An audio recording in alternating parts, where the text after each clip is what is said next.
सत साहिब सतगुरुदेव की जय। बंदी छोड़ कबीर साहिब जी की जय। बंदी छोड़ गरीबदास जी महाराज जी की जय। स्वामी राम देवानंद जी गुरु महाराज जी की जय हो।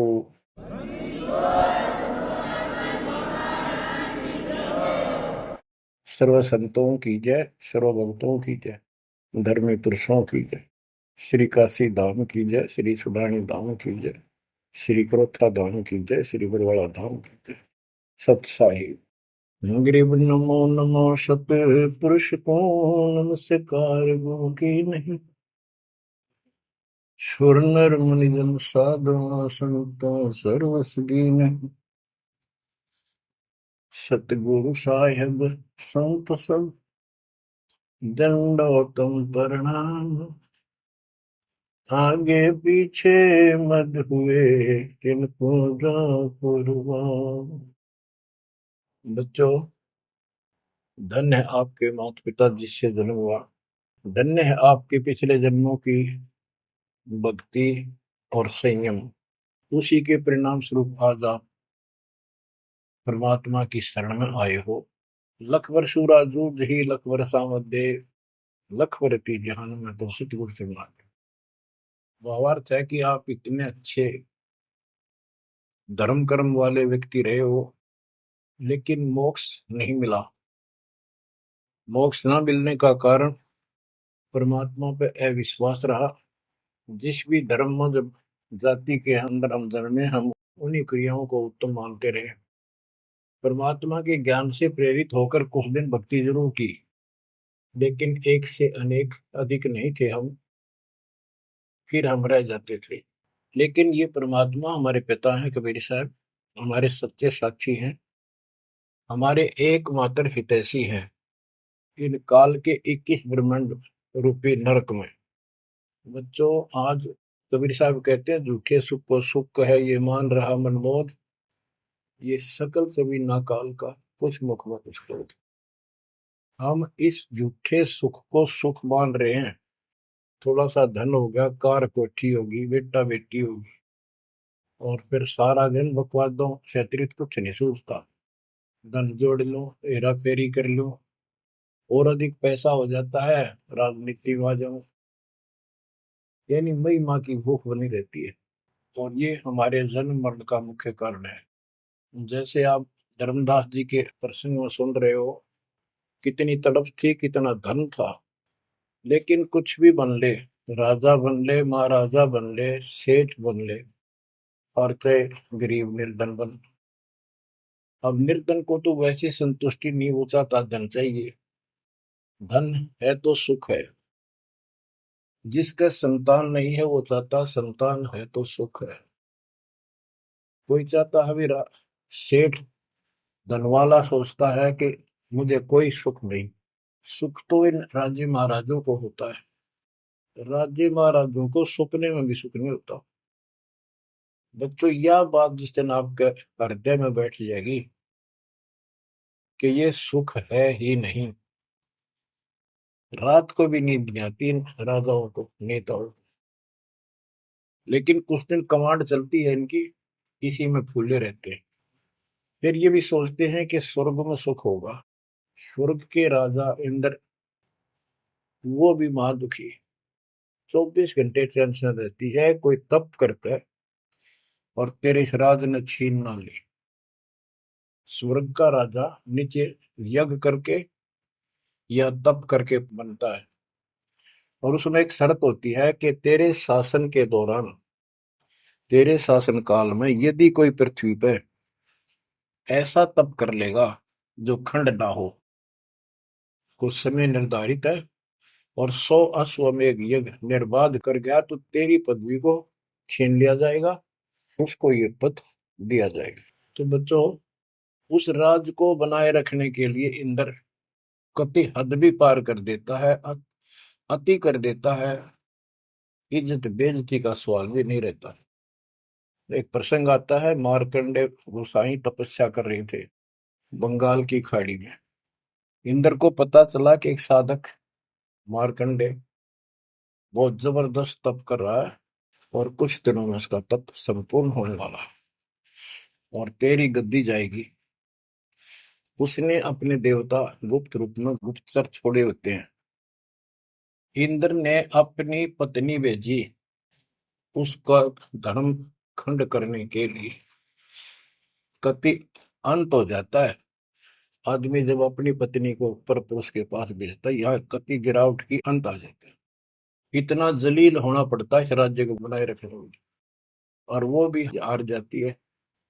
फिर इंद्र जाता है। ये लंबी कथा है, फिर कभी बताएंगे। मार्कंडे ऋषि इंद्र की पदवी को टारगेट करके तप नहीं कर रहा था। ये ऋषि क्या करते रहते हैं, ओम नाम का जाप करते हैं और तप, ये दोनों करते हैं। तप तो इन्होंने ब्रह्मा जी से लिया। ब्रह्मा जी कमल के फूल पर बैठे थे।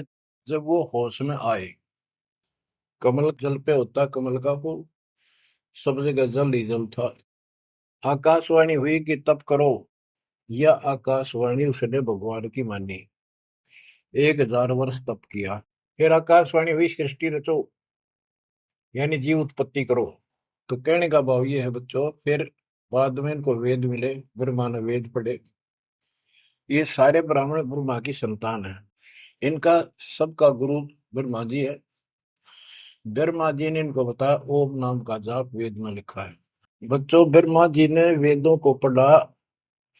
उसमें यजुर्वेद अध्याय 40 मंत्र 15 में ओम नाम है। चारों वेदों में कहीं और दूसरा नाम नहीं, ना दोबारा ओम नाम का जिक्र है। तो इन्होंने ओम नाम तो वेदों से ले लिया और तब आकाशवाणी मान ली भगवान की ब्रह्मा जी ने। तो उसी ऋषियों ने उसी आधार पर साधना की। मार्कंडे भी वही डले ढोया था। उसको इतना जरूर पता था कि इंद्र का राज एक अन्य गानी ओम के जाप से ब्रह्मलोक प्राप्ति होती है। तो वो ओम नाम का जाप करता था, उधर से वो तप भी करता था। ओम नाम के जाप से ब्रह्म लोक प्राप्त होता है। गीता अध्याय 8 श्लोक 13 में गीता बोलने वाला प्रभु कहता है ओम इति एक अक्षरम ब्रह्म विवहारं माम अनुस्मरण ये पर्याति पदम देहम स याति परमाम गतिम। मुझ ब्रह्म का केवल एक ओम नाम है, जो इसका अंतिम सांस तक भक्ति करते हुए शरीर छोड़ के जाता है, वो ओम नाम से मिलने वाली परम गति यानी ब्रह्मलोक को प्राप्त होता है। ब्रह्मलोक प्राप्त होता है, ये कहाँ प्रमाण है? श्री देवी महापुराण 6ठे अध्याय में श्री देवी जी दुर्गा जी राजा हिमालय को बताती है। राजा हिमालय कहता है जी मुझे मोक्ष मार्ग बताओ। वो देवी का परम भगत था। देवी ने राजा हिमालय को बताया कि ओम नाम का जाप कर, इससे ब्रह्म की प्राप्ति होगी। दिव्य आकाश रूपी ब्रह्म लोक में रहता है। इति सिद्धम, ओम नाम के जाप से ब्रह्म लोक प्राप्ति है। गीता अध्याय 8 श्लोक 16 में लिखा है कि ब्रह्म लोक में गए साधक भी पुनरावृत्ति के अंदर है, दोबारा जन्म मृत्यु में आते हैं। अब जो साधना कर रहा है उसको कति उत्तम मान के कर रहा है, ना तो करे को नहीं, इच्छा ही नहीं बड़ा उसकी। बताओ, इनको ये नहीं बता तुम कर के रहे हो, इसका प्रतिफल क्या हो। एक कथा सुनाऊं, छोटा सा चुटकुला, सच्चाई है, चुटकुला नहीं। उदाहरण, दास के पास एक बहन अपनी दूसरी बहन को लेके आई। उसका पति शराब पिया करता और रोज पीटे, झगड़ा रखे। तो जो लेके आई थी उसका पति भी इतना नालायक था। परमात्मा ने दया करी, वो सुधर गया और तगड़ी भक्ति करने लग गया, खूब सुधर गया, चर्चा होगी गांव में। तो वो बहन बोली जी मैं तो अपनी बहन को देख के आई हूँ, इसके तो सारे सुख हो गए। मैं बेटी आपके भी होंगे, आपको ये हमारी मर्यादा का पालन करना पड़ेगा। वह बोली जी मैं ये व्रत ना छोड़ दूं, 16 शुक्रवार के व्रत करती हूँ। 16 शुक्रवार के व्रत करने हैं, वो तो 5-6 हुए हैं मेरे। मैं बोला हमारा नाम लेना बेटी, वो सब त्यागने पड़ेंगे। ये व्रत रखती किस उद्देश्य से है, कि लाभ होगा आपको। फिर पता लगा, बताई थी किसी ने, अब तेरा पति शराब छोड़ देगा। मैं बोला पहले 16 शुक्रवार व्रत के प्रतिफल बताऊं के उसे, इसका लाभ क्या है। ये आन उपासना, ये डले ढोने वाले क्या बताते हैं कि एक बहन का पति परदेश में गया था और वो 2-3-4 साल तक आया नहीं। उसने किसी ज्योतिषियों से दिखाया, पतरे हाथ दिखाए, किसी ने बता दिया कि तेरा पति तुझे भूल चुका है, तेरी याद नहीं रही है, माता संतोषी के व्रत रख 16, तेरा पति वापस आ जाएगा। उसने व्रत रखने शुरू किए, शुक्रवार के 16वें दिन, 16वें व्रत वाले दिन वापस आ गया। ये है इसका फल। और मैं बोला तेरा पति रोज आवे रोज कुटे, गड्ढेगी तू इस बता के, फूकेगी इन बर्ता, बुद्धि कान रखेगी तुम्हारी, तंते रखना नहीं चाहिए, 2-4 दिन ना हो तो बढ़िया, पिटाई देना हुआ है। कहने का भाव यह बच्चों, इन गुरुआ गांव बिगाड़े संतो गुरुआ गांव बिगाड़े, ऐसे कर्म जीव का ला दिए कीव जड़े नहीं जाड़े। तो मार्कंडे ऋषि इंद्र से कहता है, इंद्र तू इंद्र की पदवी छोड़ दे, अगले जन्म में गधा बनेगा। इंद्र कहता जी फेर की फेर देखी जाएगी, अब तो मौज करने दो। बता, हमारी बुद्धि यहाँ तक सेट हो चुकी है। फेर के देख गधे पास तो कुमार देखेगा, कड़म मारेगा लठ, 2.5 मिनट का धरेगा समान कमर पे। मार्कंडे ऋषि उसको कहता तू मेरे वाली साधना कर ले, तुझे ब्रह्म लोक पहुंचा दूंगा। बच्चों, वो कहते हैं ना, बेड की लात गुडने तले तले, ये कहीं जा लो, इनका ये इतना ज्ञान है, इतनी इनकी अंतिम भक्ति है। अब प्रसंग चल रहा है धर्मदास जी का। ये जड़े धर्मदास जी ने खूब डो लिए थे, और जब आंख खुली, ओए होए होए, अब परमात्मा उनको छोड़कर चले गए। दोनों पति पत्नी देखते ही रह गए, आंखों में आंसू टपक रहे थे। ओझल हो गए भगवान जब गली से अंदर आए, रागा खूब रोए अंदर बैठ के। ताकि पता नहीं आऊंगे कि ना आऊंगे ना, ये गांव नाम बताते, ये भी कमाल हो गया। परमात्मा कराते आए तो धर्मदास जी ने बोले खुशी मनाई, शरण पकड़ के बहुत कुछ प्रश्न उत्तर किए। आखिर में कहने लगे धर्मदास जी, हे प्रभु अवगत कला तुम्हारी, हम है कीट जीव व्यभिचारी, सत्य लोग तुम वर्ण सुनावा, शोभा पुरुष अनसन सत भावा। हे परमात्मा आपने सतलोक बताया, आपने परमात्मा की शोभा बताई, वहाँ रहने वाले हंसों का भी बड़ा गजब का सुख बताया।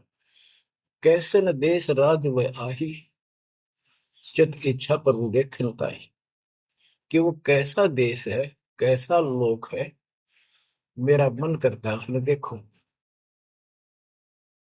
परमात्मा बोले धर्मदास ये निर्घनी काया, निर्घनी ये बेकार, इसमें डंगा भरा पड़ा, काम क्रोध लोभ विष्टा थूक ब्लड टट्टी पेशाब, इसमें कैसे दर्शन होंगे उस भगवान के। मैं जो बताता हूं तू ऐसे भक्ति शुरू कर दे, और जब शरीर छोड़ के जाएगा तो आपको परमात्मा के दर्शन हो जाएंगे। वहां सतलोक भी देखिए, वहां सारे अपने बहन भाइयों में खुशी करे ना। धर्मदास ये निर्गनिकाया, ये तन पुरुष दर्श के में पाया, इस तन में भगवान कैसे दिखेगा।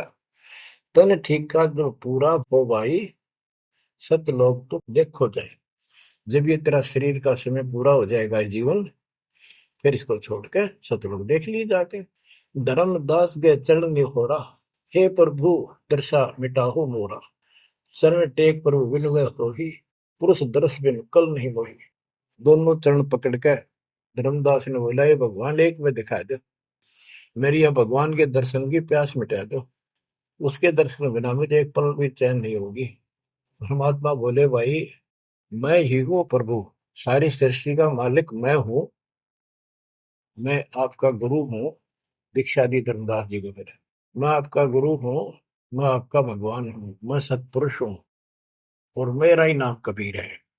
लेकिन उसके आवाज समझ में नहीं आई, और बार बार यही कहने लगा भगवान के दर्शन करा दे, भगवान के दर्शन करा दो। जब मेरी आत्मा मानने गई, बच्चों विचार करो, पहले हम किसी की भी भक्ति शुरू कर दी, राम की, कृष्ण की, शंकर भगवान की, विष्णु भगवान की, किसी की भी, और सब स्वर्ग बताया करते।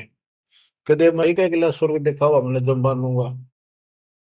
पर जब ठीक ठिकाना आता है, ये मन अड़ियल घोड़े की तरह अड़का खड़ा हो जाता है। इसने केवल बकवाद करवानी, अच्छे राह पर लगते समय सौ बाधा पैदा करता है। ये मन अड़ रहा था।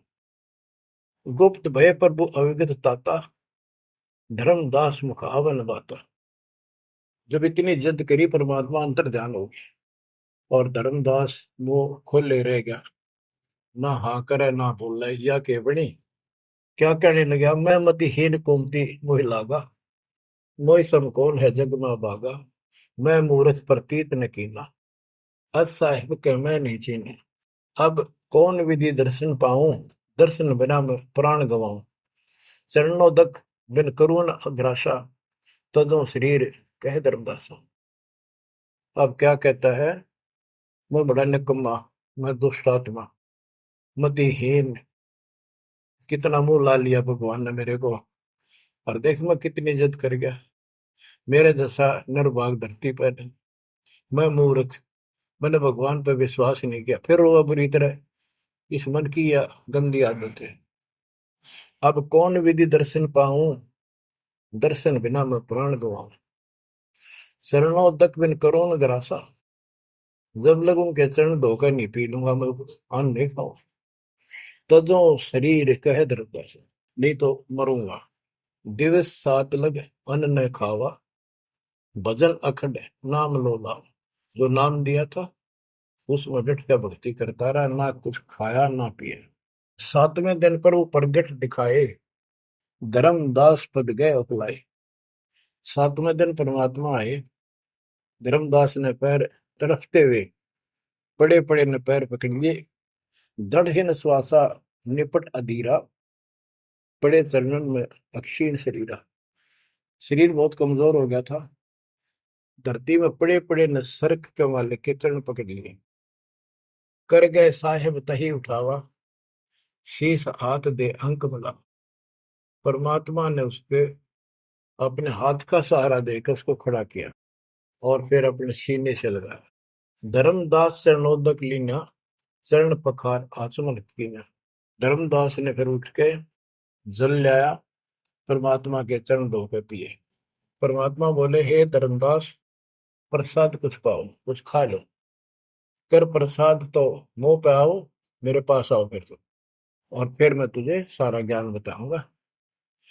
तो धर्मदास ने जल्दी जल्दी कुछ खाया।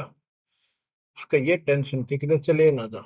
थोड़ा बहुत खाया, पानी पीकर पटदे से आगे बैठ गया। धर्मदास का शरनाई सुन प्रभु अगर अपार, 7 दिवस कहाँ रहे, कौन देश पगडार। तो परमात्मा से पूछने लगा, है भगवान आप कहाँ रहे, कैसे कैसे रहे, कहाँ गए। फिर उसी बात पर आकर गया, हे प्रभु चिंता गण करो मोरा, पुरुष दर्श देव करो ने हो रहा। हे प्रभु चिंता गण गौ मोरा, पुरुष दर्श दिखाओ करूं ने हो रहा। मैं हाथ जोड़ूं, आपके नहोरे निकालूं, मुझे भगवान के दर्शन दिखा दे। परमात्मा कहते, धर्मदास ये हट का कर हो, मानो शब्द शीश पर धर हो। मैं तो कहूँ वो मान ले तू, हमरे गहे पुरुष पे जय है, बिना गहे वो हजार न पे। अब मेरे नाम को तू ठीक से जप, मैं मिल गया गुरु के बिना उस भगवान की प्राप्ति नहीं हो सकती। हमसो पुरुष ऐसा आही, जल तरंग जल अंतर नाही। कि भगवान मेरे में इतना अंतर समझ ले, इतना भी अंतर नहीं है। जैसे समुद्र से लहरें उठती है, लहर और जल अलग नहीं होता। बच्चों, धर्मदास जी को खूब समझाने की चेष्टा की कि हमारी सूरत गहो चितलाई, तभी पुरुष पतन, मेरे को भगवान रूप समझो, तब मालिक की प्राप्ति होगी। से हृदय प्रतीत अस आने, गुरु और पुरुष भिन्न नहीं जाने। गुरु और परमात्मा को अलग नहीं समझा है। तो शिष्य में ऐसी श्रद्धा होनी चाहिए। जब लो चित असरीति ने आवे, जब लग ऐसा भाव नहीं होगा, तब लग जीव लोक नहीं सतावे। धर्मदास चित बहु सकाने, चरण टेक वो विनती ठाने। सारा कुछ कह लिया भगवान ने, पर उसने अपनी बात को ऊपर रखा। परमात्मा भी चाहते थे कि मैं एक अपना आई विटनेस तैयार करूं। हे प्रभु सत कहो तो पाही, तुम ते कुछ तुस्ताई नहीं, मोरे तुम पुरुष हो स्वामी, यम त छुड़ाओ अंतर्यामी। हो प्रभु वर्णव लोक की शोभा, ताते आदि मोर मन लोभा। आपने इतना सुंदर लोक बताया, वहां के इतने सुख बताए, तो इसलिए मैं देखना चाहता हूँ। तब लीला बहुत हम देखा, आपके चमत्कार मैंने बहुत देख लिए। पुरुष दर्श बिन रह ये रेखा, भगवान के दर्शन नहीं कर लूंगा इतना मेरे मन का दोष निकले नहीं। जो किंकर पर हो दयाला, तो छिन में होएगा पुरसाला। कि मेरे दिल का कांटा जब निकलेगा, जब आप यह दया कर दोगे। तब परमात्मा ने कहा, धर्मदास ठीक है चलो। बच्चों उस समय परमात्मा कबीर जी और धर्मदास अकेले उसके एक बगीची सी थी उसमें थे, दोनों ही जने थे। धर्मदास जी की आत्मा को लेके परमात्मा ऊपर चले गए। पीछे से लोगों ने देखा, घर वालों ने जाके देखा, धर्मदास आया नहीं, क्या हो गया। वो बेहोश पड़ा, जैसे कोमा में होता है, मरा नहीं। 3 दिन तक ऐसा रहा। मालिक को ऊपर लेके गया। धर्मनी जो ऐसो चित के ना, तन तद चल लोक प्रवीणा। छोड़ इस शरीर को, चल मेरे साथ। राखो तन गौण ले हंसा, ता पहुंचे जा काल ही संसा। क्षण एक में पहुंचे जाई, अवगत लीला लखे को पाई। शोभा लोक देख सुख माना, उदित असंख्य शशि और भाना। इतना प्रकाश उस लोक का, जैसे असंख्य सूर्य और चांद उदय हो गए हों। परमात्मा कबीर जी जिंदा बाबा के रूप में थे। जब सतलोक में पहुंचे और जब उस परमात्मा के महल के सामने सतलोक में संतरी खड़ा था, परमात्मा बोले, भाइयों मृतलोक से एक हंस आए हैं, धर्मदास इनका नाम है, और इनको वह परमात्मा के दर्शन कराओ सतपुरुष के। द्वारपाल ने एक और भगत को बुलाया और कहा, इनको सतपुरुष के दर्शन करा के लाओ, महल में ले जाओ, दरबार में। जब वो लेके चला धर्मदास जी को, बहुत से भगत और आगे हंस हंसनी, यानी जैसे यहाँ भगत कहते हैं वहाँ हंस कहते हैं, भगतमती कहते हैं, वहाँ हंसनी कहते हैं। हंस का अर्थ है, हंस एक पक्षी है जो बुगले जैसा होता है, कति सेम टू सेम, लेकिन उसका गुण ये होता है, वो मांस मच्छी नहीं खाता, भूखा मर जाएगा, केवल मोती खाता है। अर्थात संत भगत वो होता है जो सब बकवाद छोड़ दे, केवल राम नाम के मोती सेवा सुमन दान करे, उनको हंस कहते हैं।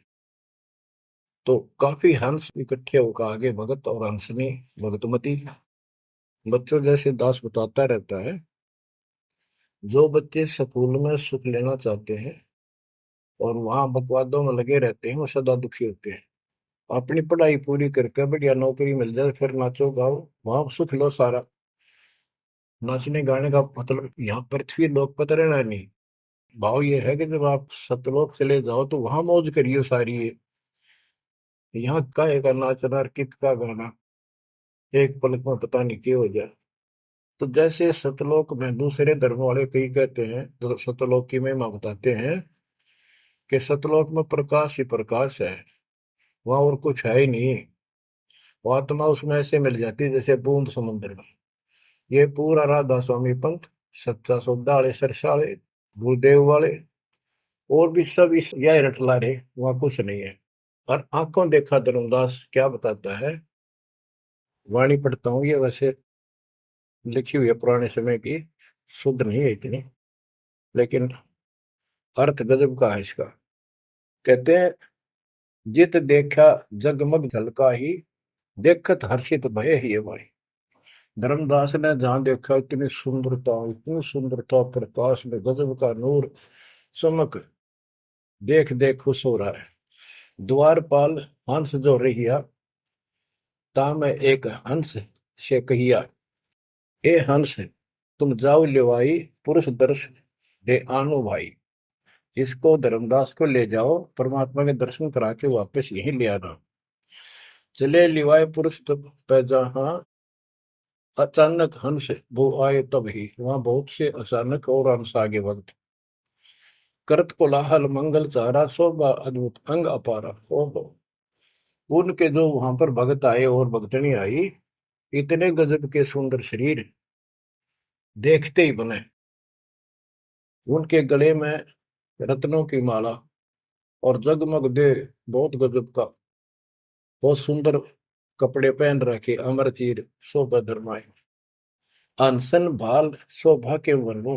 धर्मदास कहता है कि उन हंसों के माथे की शोभा क्या बताऊं, बहुत गजब की। रवि करता रोम षोडश चंद्र भाल छिवि लहू, यानी 16 चंद्रमा का प्रकाश हो उनके माथे की, इतनी चमक थी, इतना नूर था। हंस कांति प्रतिरोम प्रकाशा, हीरा मणि उदित रोमासा। उनके शरीर की इतनी गजब की शोभा थी, प्रत्येक की रोम रोम की जैसे हीर और मोती चमक रहे हो। उनके शरीर का प्रकाश षोडश रवि, अनसन छवि मोहा, देह प्राण शुभ अमृत शोभा। उनके शरीर की शोभा 16 सूर्यों के प्रकाश जितनी थी। अब वहां भगवान के दरबार में पहुंच जाते हैं वो लेकर के, सिंहासन से भी देखत मनमोहा। ओहो, सुरती हंस अग्रानी अगाने, सत्य पुरुष सकल देखत अरसाने। वहां लेकर गए नाचते गाते हुए।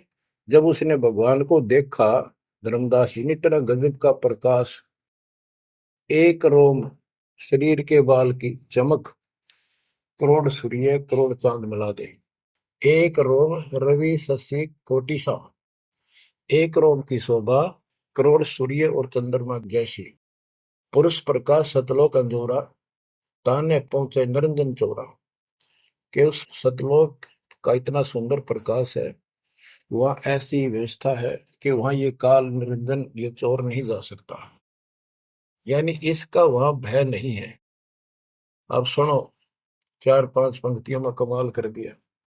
पुरुष कबीर देखा एक भाई, धर्मदास पुन रहे लज्जाई। वहां पर परमात्मा तो सतलोक का मालिक, असंग ब्रह्मांड के तकत पर सिंहासन पर विराजमान था, वो वही सूरत थी उनके साथ धरती से नीचे से आया था। ओहो, देखो ये तो लिखा कबीर सागर में, ये वो सुना रहा हूं। और वास्तविकता आपको बताई कि परमात्मा स्वयं उसको साथ लेकर गए और वो चौर करने लगे उसके ऊपर। हमने इसका रस निकालना, सारा रस निकालना है। कबीर सागर का बहुत अड़ंगा कर रखा है इन्होंने, फिर भी हमने निष्कर्ष देखना है। जब धर्मदास जी ने देखा कि ये कबीर इनका सेवक है और ये है भगवान, उसमें रूप दो थे। जब परमात्मा खड़े हुए और जिंदा बाबा वाला रूप उस तख्त पर विराजमान हुआ, बच्चों जिसको धर्मदास भगवान मान रहा था, वो खड़े हुए सतपुरुष और परमात्मा जिंदा बाबा वाले वेश सिंहासन पर विराजमान हो गए। और वो चवर लेकर खुद परमात्मा उस कबीर जिंदा बाबा पर करने लगे। धर्मदास का आश्चर्य का ठिकाना नहीं कि अभी भगवान यो है कि ये है। इतने में वो जिंदा बाबा में समा गए, जिसको वो सतपुरुष दिखाई दे रहे थे। और वो शोभा जो कि तू जिंदा बाबा वाले शरीर की होगी। अब कहते पुरुष कबीर देखा एक भाई, धर्मदास बहुत ही लज्जाई। वह मुझे प्रतीत नहीं आई, हे परमात्मा कैसी कुमुख हिम्मत छाई। धर्मदास कहता हुआ मुझे विश्वास नहीं हुआ, ये महाराज कह रहे थे भगवान मैं परमात्मा हूँ, मैं सारी सृष्टि का रचने वाला हूँ, मेरा नाम कबीर है, असंग ब्रह्मांड का स्वामी हूँ। अब धर्मदास जी कहते हैं भगवान कबीर पुरुष एक यहाँ छिपाए, सत्य पुरुष जगदास का है। धाये चरण गौ अति सकुचाई, हे प्रभु हम परिचय तब पाई। हे परमात्मा अब आपको मैंने पहचान लिया, यह शोभा कस वहां छिपाओ और कस ने जग में प्रगट दिखावा। आपने ये शोभा वहां क्यों छुपा रखी है, वहां क्यों नहीं दिखाते? इसलिए लाखों ये अपनी असलियत को, आपके वास्तविक शरीर की शोभा को परमात्मा बोले धर्मनी जो वही छवि जग जाऊं तो ही विकल निरंजन राव। यदि मैं इस शोभा युक्त नीचे जाऊं तो काल निरंजन पागल हो जाए। और मैंने उसको वचन दे रखा है कि मैं अपना ज्ञान समझा के जीव को लाऊंगा। और वैसे बच्चों, परमात्मा आज हमने ले जा, हम टिक नहीं सकते वहां पर। भूल जाओ इन बातों में। ये तो कहन सुन कहन की बातें हैं। उदाहरण देता हूँ, कबीर साहब कहते हैं हम मोहम्मद को वहां ले गए, इच्छा रूपी सतलोक नहीं रहे हो, उल्ट मोहम्मद महल पठाया, गुद धीरे दे कलमा दे। यानी हम हजरत मोहम्मद जी को ऊपर लेके गए थे कि ये समझ गया तो इन सब ने जो इसने लाखों तैयार कर रखे सबको बता देगा। लेकिन नीचे प्रभुता घनी होगी थी, संगत उम्मत खूब होगी थी इसकी। और उसके ऊपर प्रभुता पाके भूल गया भगवान को, नहीं इच्छा हुई तो वापस छोड़ दी। कुछ दिन पाछे आप भी मर गया और वहां प्रभुता भी रहेगी। काल का इतना अजब गजब जाल है बच्चों। तो धर्मदास जी से बोले कि आप नीचे जाओ। धर्मदास जी बोले भगवान ये वहां ना भेजो, यही रख लो मेरे दाता, और इस नरक में मत भेजो। अब मैं नहीं जाऊं दाता वहां पर। परमात्मा बोले भी ऐसे नहीं बात सुनेगी, वहां तुम जा, चिंता ना कर, मैं तेरे साथ रहूंगा और सत भक्ति दूंगा, उससे आपकी भक्ति गजब की बन जाएगी। और भक्ति युक्त होकर यहाँ आएगा, वैसे से यहाँ ठिकाना नहीं मिलेगा तेरे। और दूसरी बात है कि तूने सब कुछ देखा है, नीचे औरों को बता, तेरे भाई बहनों को विश्वास होगा। धर्मदास कहता है मोहे राख लियो महाराज, हमसे बिगड़ी है मोहे राख लियो महाराज, हमसे बिगड़ी है। बिगड़ी है महाराज हमसे, बिगड़ी है महाराज हमसे, बिगड़ी है हमें। नांगा लो महाराज काल की नगरी है तुम्हें, ना भेजो महाराज काल की नगरी है। रो बुरी तरह, जैसे किसी ने आग में धकाया कर जबरदस्ती मर तो नौकर राख लो महाराज, हम गंदे इंसान से। अब पता चला उन सारे भक्तों ने बताया तुमने ऐसी गलती करी थी भाई, इसलिए दुख पा रही कि हमने खुद बिगाड़ी अपनी किस्मत। तुम रख लो दाता, ना भेजो मेरे मालिक, पैर पकड़ा रोवे। परमात्मा बोले भाई ऐसा ना कर, वापस चल और वहां पर मैं तेरे साथ रहूंगा, भक्ति कर, कोई दिक्कत नहीं आने दूंगा मैं तेरे को, चिंता ना करी, तेरे पीछे पीछे न फिरूं था मैं। और ये सारे ठाठ मैंने दे रखे थे तेरे को वहां पर, ना काल तो तेरा कचू मन निकाल दे 1 मिनट में। धर्मदास को फिर हौसला हुआ और तीसरे दिन शरीर में वापस आया। आसपास सारे रिश्तेदार भी आ गए 3 दिन में। सारा गांव क्यों सेठ था, पैसे वाला था, लोग सुगरदे बैठे, ना मरता ना जिंदा, इसका क्या हाल हो गया। परमात्मा ने बताया मैं काशी में हूँ, एक जुल्हे का काम करता हूँ, मेरा नाम कबीर है, मेरा गुरु रामानंद जी है, स्वामी रामानंद, जो वहां के प्रसिद्ध संत हुआ करते थे। धर्मदास जी सचेत हुए, उठे तो देखा चारों तरफ हाहाकार मच रहा, वो जिंदा हो गए तो एकदम खुशी की लहर आ गई। आमनी भी रोए, तो वो कहने लगा क्या हो गया तुमको। तो बोले आप तो मर गए थे, ना मरो थे ना जियो थे, अचेत पड़े थे, बेहोश थे, हमको टेंशन हो गई थी कि मरेंगे। तब उसको विश्वास आ, नहीं तो स्वप्न मानना वो। ये मन इतना दुष्ट है, इतना उल्टा चल रहा है, जब ठीक ठिकाने की तरफ चलता है जीव, परमात्मा कसर नहीं छोड़ते, ये उसका बाप है। तो तब धर्मदास को विश्वास हुआ रे तेरे की, सचमुच में तो सचखंड गया, सतलोक गया था। फिर उनको बताने लग गया सारी, मैं वहां गया था, सतंदा बाबा भगवान है, खुद है, सारी सृष्टि के रचने वाले हैं, ब्रह्मा विष्णु महेश, तब के सामने कुछ भी नहीं है। वो रिश्तेदार आए थे तो चले गए, पागल हो गया, भांडन दे, जिंदा हो गया शुक्र है। लेकिन जिसका लागे वो तन जाने, धर्मदास काशी पहुंचे और देखे दुल्हे के रूप में बैठे वह सूरत ज्यों की त्यों चरणों में पड़ गए। आसपास के कॉलोनी के लोग आगे बुलाए, बताओ पूछे कौन है ये? धर्म सेठ है, ऐसे ऐसे काशी का प्रसिद्ध सेठ है, नवा का बांधवगढ़ का।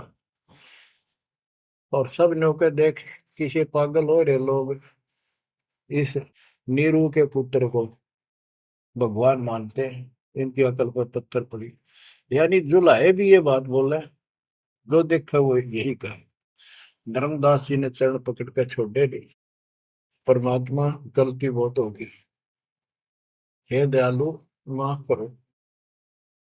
जब परमेश्वर ने उसको कहा, बच्चा तेरा दोष नहीं, इस काल ने सबकी बुद्धि फेर रखी, और जो भी ये सारा संसार आपको दिखाई देता है ये कुछ भी नहीं है। एक सेकंड में मृत्यु हो जाती है इंसान की, और फिर कुत्ते गधे बनाकर छोड़ देता। इसने तो सच्ची भक्ति करने नहीं देनी, या सच्ची भक्ति या जैसी भी आस्था मैं ही जीवों की बनाए रखे हुए हूँ।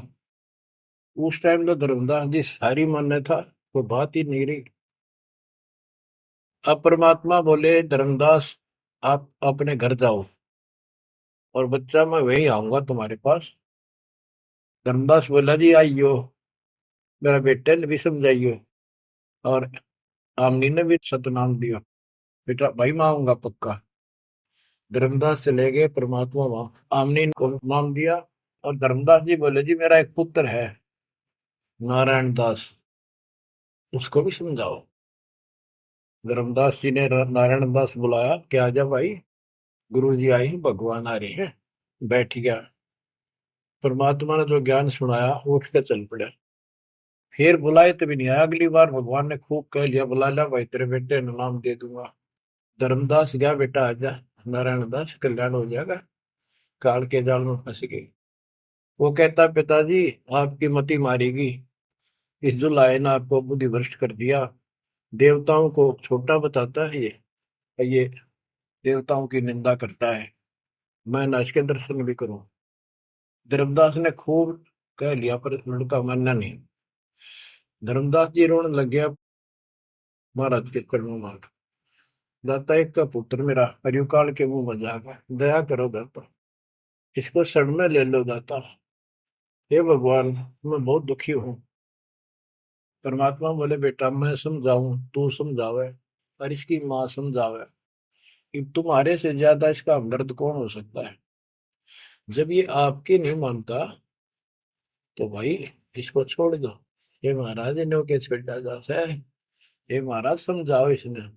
परमात्मा बोले, भाई यो काल का दूत भेज रखा तेरे घर पे, तेरे कति चौगरते तो बांध रखा तू, या बात मान ले मेरी।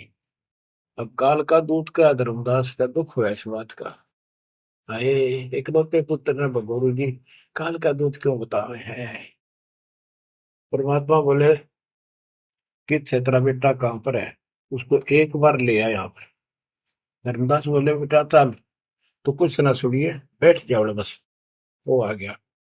परमात्मा ने उसकी तरफ ऐसे आशीर्वाद वाला हाथ किया, और धर्मदास से बोला, देख ये है तेरी बॉडी के अंदर, इस शरीर के अंदर यू काल बैठा। उसका शकल देखी उसने छोरे के अंदर से, वो वास्तविकता थी उसको काल के दूत की। ओछा माता, लंबे दूत, विकराल शरीर। परमात्मा बोले, यू बैठा इसके अंदर, यू काल का दूत है, ये कभी भी नाम नहीं लेगा, ना तेरे साथ चलेगा। जब धर्मदास बोला, नारायण दास है, जा बेटा जा, जा कर ले काम, कर ले काम। चरण में पड़ गया, भगवान मेरा तो बीज नष्ट हो गया, हे भगवान मेरा तो वंश ऊपर चलेगा, बताइए काल पैदा कर हो गया मेरा तो। परमात्मा बोले, वंश ने के चाटेगा, तू पीछा छुटवा ले यहाँ से बेटा, क्या करेगा इस वंश का। ये तो काल खाई खुराक का, पहन पोशाक का, यम का बकरा पड़ता है, लेकिन हमारे तो रंग चढ़ रहा है। लोग के कहेंगे, फलाना के कहेगा, संतान ना हुई तो संपत्ति ने कौन लगा, कई बीमारी बांट रखी है, कई रोग ला रखे काल। परमात्मा बोले, ठीक है, तेरे को मैं अपना बच्चा, अपना हंस भेजूंगा, और आज से 1 साल के बाद तेरे घर में पुत्र उत्पन्न होगा, उसका नाम चूड़ामणि रखना। उस समय बताते हैं धर्मदास की उम्र 80 साल की हो चुकी थी और आमनी देव भी वरदौलिये थे। ये धर्मदास के आप विश्वास हो गए, ये मालिक हे परमात्मा, इस उम्र में कौन कैसे बच्चे होंगे हमारे, हम तो कति व्यर्थ हो चुके हैं।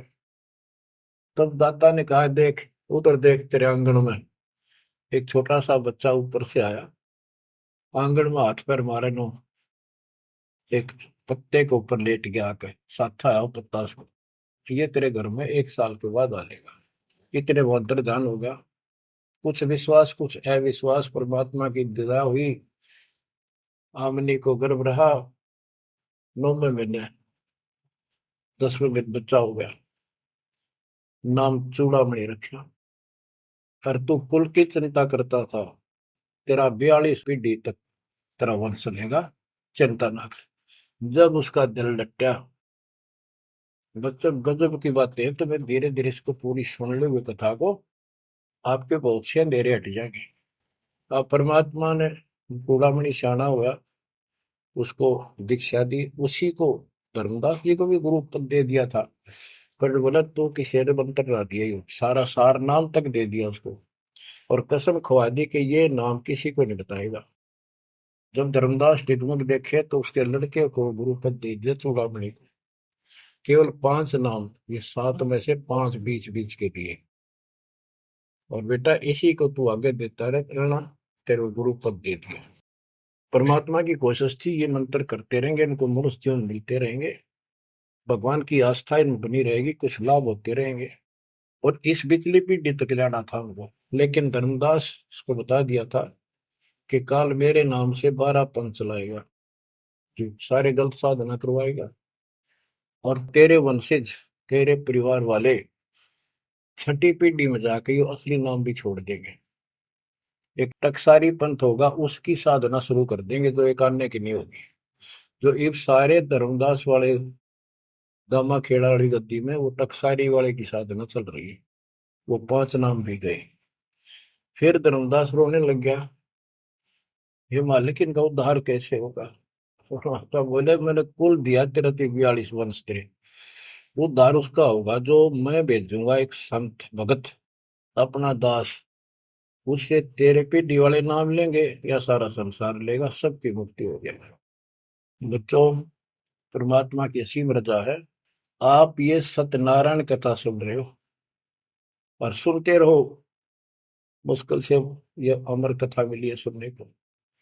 मालिक आपको मोक्ष दे, सदा सुखी रखे। सत साई।